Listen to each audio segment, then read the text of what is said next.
Welcome students. Today we are here to discuss about the poem My Mother at 66 by Kamla Das. This is a poem that is a part of the class 12 CBSE syllabus and it's quite an important poem. Let us go into the discussion of the poem straight away. The poet Kamla Das, she used to write by her pen name, that is Madhavi Kutty, and she was born in Kerala and she was one of the most prominent Indian poets. Her subject matter is basically related to her personality. That is, she's beautiful, sensitive, bold, and tormented at the same time. Now, external factors do not reflect in her writings. Her writings bring out her true inner feelings. And favorite poem is Composition. And in this poem, My Mother at 66, she talks about her mother. This poem is based on mother-daughter relationship, and the poet shares her feelings for her mother. Now, let us go into the text of the poem once before going to the explanation. My Mother at 66. My mother at 66, driving from my parents' home to Cochin last Friday morning, I saw my mother beside me.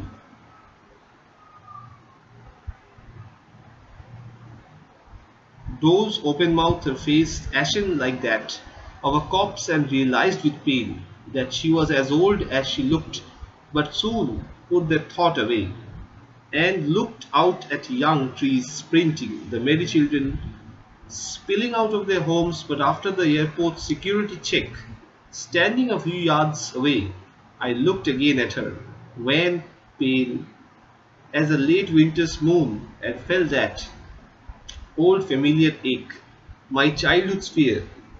But all I said was, "See you soon, Amma." All I did was smile and smile and smile. So this is the text of the poem. Now let us go into the explanation. Firstly, when the poet is on her way to the Cochin airport with her old mother sitting beside her, she looks at her closely and presents before us her image. She compares her with a corpse, a dead body. This is a simile that has been used over here. Simile is actually a figure of speech which shows comparison between her mother's face and a corpse in this case. That's a dead body in this case. And by using simile is actually a comparison between two objects where as and like as or like are used to compare, and in this case the simile has been used to show a comparison between her mother's face and a corpse or dead body. As she looks at her mother's face, it is pale, it's a pallid face, it's a sickly face. She is struck with horror and pain of losing her. Now the mother with the dozing face and open mouth is compared to a corpse or a dead body. She looks sickly, she looks pale, she looks weak and feeble. Here the poet shows the typical love and affection which is present in a mother-daughter relation. The poet is pained and shifts her attention outside the car in order to drive out the negative feelings or negative thoughts from our mind. Now it's general human tendency that we when we are affected by something, or when something torments us, when some bad thoughts torment us, we try to shift our mind to something else, something more constructive, something that will rejuvenate us, or something that will actually temporarily drive away all the feelings of grief and sorrow from our mind. So in this case, the poet tries to do that. She looks outside the car, diverts her attention outside the car in order to drive out the negative and these sad thoughts from her mind. And she changes her sad mood. The scene outside the window is of growing life and energy. The outside scenes reflect energy, life, vibrance, and the mother's figure that has been compared to a corpse. Okay, so all negativity and inside, and all positivity outside the car. So the poet shifts her attention to all that is outside the car in order to divert her mind from the pitiful state that her mother is in currently.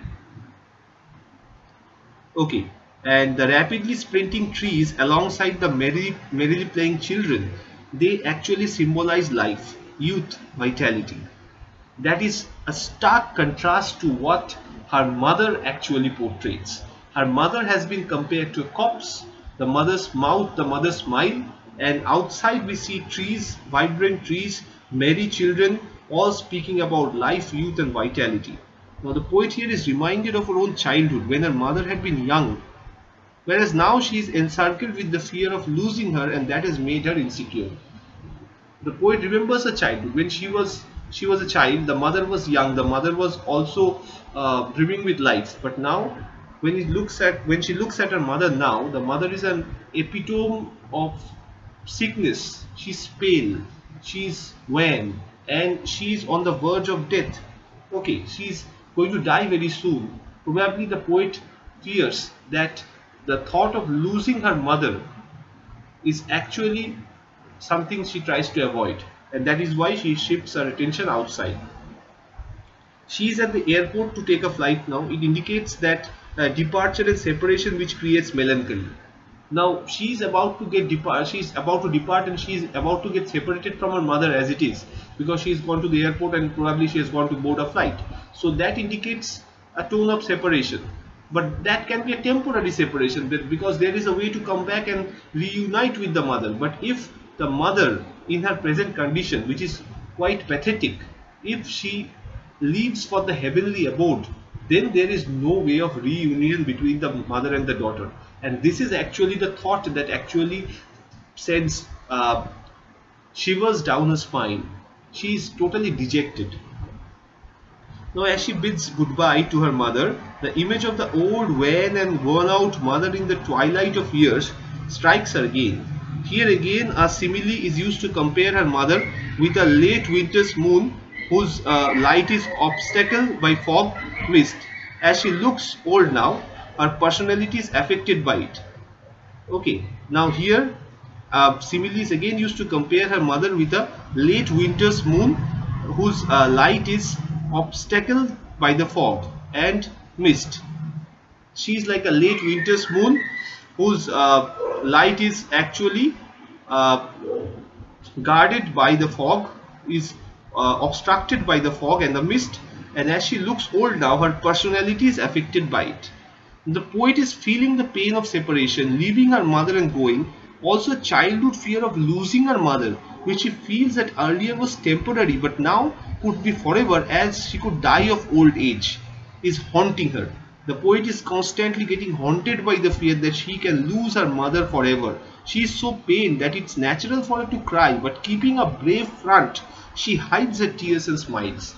She is not trying to expose her feelings in front of her already sickly mother, because that may make her that may worsen her condition.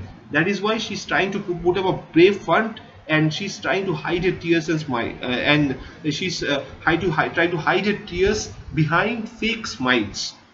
She bids farewell to her mother, and keeping her hope of seeing her again alive, she says, "See you soon, Amma." Now she's in her heart, she's trying to believe, trying to make her heart believe that she's going to see her Amma soon. She hides her sorrow as she does not want to create a painful environment for her mother, and conveys that as she's enjoying her life, similarly her mother should also be happy and enjoy her life. She tries to encourage her mother. She tries to encourage her mother to being happy. Now the poem revolves around the theme of advancing age and the fear that adheres to the loss and separation. It's a sentimental account of the mother's approaching end through the eyes of her daughter. We can explore the condition of the mother through the eyes of the daughter, and actually we can see the approaching end of the mother through the eyes of her daughter. The seemingly short poem touches upon the theme of the bond between the mother and the daughter, and it is actually enhanced by the backdrop of nostalgia and fear. There is a backdrop of nostalgia where the poet tries to recollect and delve into her childhood days, and there is also a sense of fear of losing the mother forever. That is combined with the mother-daughter relationship, which is threatened time and again by the old age. Now, nostalgia of the past, that is time spent with the mother, and fear of the future without her. These two are the guiding factors in this poem. The nostalgia of the past, the good time spent with the mother, and the fear of what lies ahead without the mother. Now, it's a short poem without a full stop. There is no full stop in the poem, and the poem is written in one long sequence. And the poem is like a long sentence. The thoughts are overflowing. There is no scope of full stop. Now, the poet uses the device of comparison and contrast and simile and repetition in this poem time and again to make this poem a great work in the field of literature. And the thoughts that just keep on pouring. There is no scope for adding a full stop. There is no scope for stopping the emotion or outflow of emotion or outburst of emotions as it is. That is why I feel probably the full stop has not been provided here. So this is all about the poem. I guess this will help you a lot in understanding the meaning of this poem and trying to answer the questions as and when the scope arises for doing that in the English paper. Thank you for joining, and best of luck to every one of you. Thank you.